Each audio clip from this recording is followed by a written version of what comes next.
Romo says what?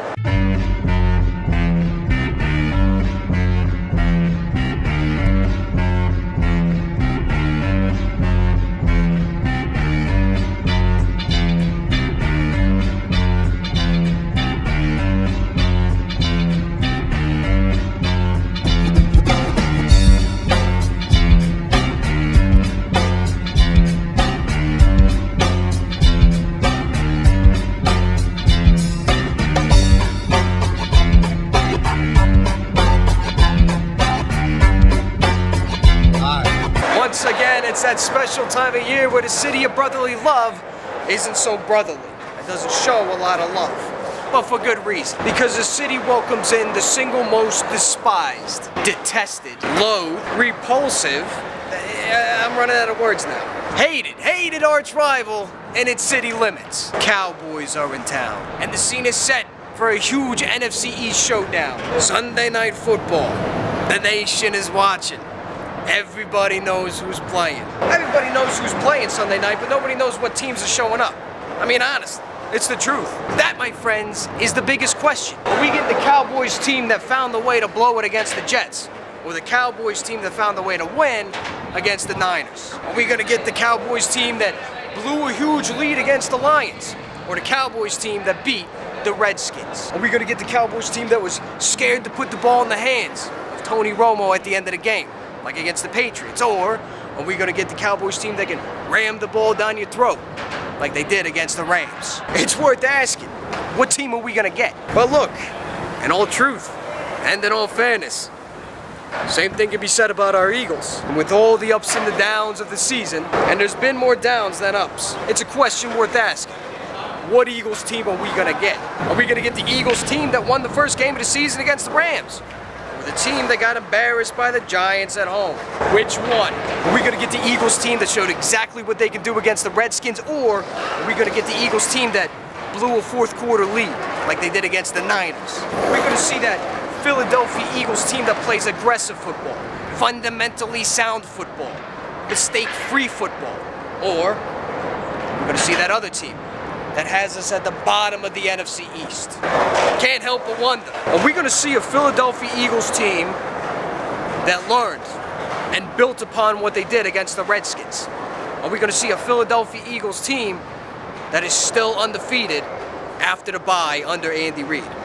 Are we going to see a Philadelphia Eagles team that's going to give the fans of Philadelphia their first home victory? Or are we going to see a Philadelphia Eagles team that just hands over any hope of a playoff berth, any hope of winning the division, and any pride we had left over to the Cowboys? I don't think so. And here is how the Philadelphia Eagles beat the Dallas Cowboys. Key to victory number one: got to get off to a fast start. Start the scoring early. The quicker you get the lead on the Cowboys, the less inclined they're going to be to run the ball.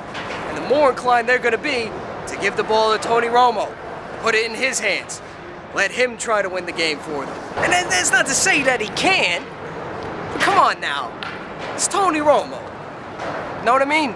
The Eagles' defensive philosophy is to take away the deep pass, all right? Let the defensive line pin their ears back. Go after the quarterback. And yes, they do got some stud wide receivers like Miles Austin and Dez Pants on the ground Bryant. But if our secondary is keeping those guys in check and our pass rush is getting past a shaky Cowboys offensive line, Tony's bound to screw it up one way or the other. Yeah, I know I'm talking a lot about the defense, all right? But the defensive philosophy doesn't work unless the Philadelphia Eagles offense gets off to a fast start, gets on the board early. Capiche? Key to victory number two: Jason Witten.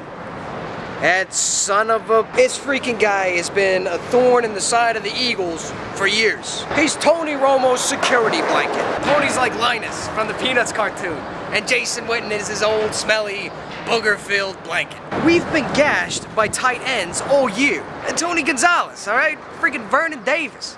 Even Fred Davis was starting to be a pain in the ass. Jason Witten is better than all of them. I hope you spent the bye week teaching the linebackers how to cover people, because Nnamdi's going to be a little busy this week. Stop Jason Witten, take away Tony Romo's security blanket. Key to victory number three: run the ball. The Philadelphia Eagles beat the Washington Redskins with an offensive game plan that included a healthy dose of the run combined with a quick pass to control the ball, control the clock, and ultimately keep the chains moving. It was a thing of beauty. Same thing needs to happen this week. You know that Rob Ryan's going to be bringing pressure often and from all over the place. We've got to get the ball out of Vic's hands quickly. Running the ball is absolutely necessary. It's going to be tough. Going in the last week, the Dallas Cowboys had the #1 defense against the run.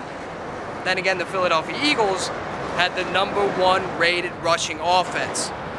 Again, what team's going to show up? Run the ball, control the clock, get off to an early lead, make the Cowboys put the ball in Tony Romo's hands, have him try to beat you, and then take away his security blanket. That's how you beat the Cowboys. So here it is, EROCK's Week 8 prediction. Do I even really need to say it? Eagles 28, Cowgirls 20. Before I get into Facebook Friday, I have to give a real quick shout out. Every once in a while when I'm out and about in town, I do run across somebody who is a EROCK follower. I was in Harrah's in Atlantic City for a bachelor party and ran into a guy named Neffdog. Real cool guy. Told him I'd give him a shout out. Bought him a shooter. Hope you enjoyed that shooter, Neffdog. Holy shit. What happens at the bachelor party stays at the bachelor party. Congratulations to Rudy Flores for winning last week's Facebook Friday.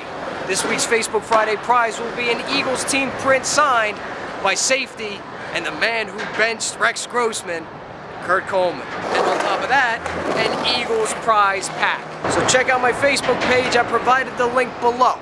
And also follow me on Twitter at the Mighty EROCK, especially during game days, because I'll be giving you live updates and pictures directly from the sidelines of Lincoln Financial Field. Until then, let's go Birds, and I will see you next week.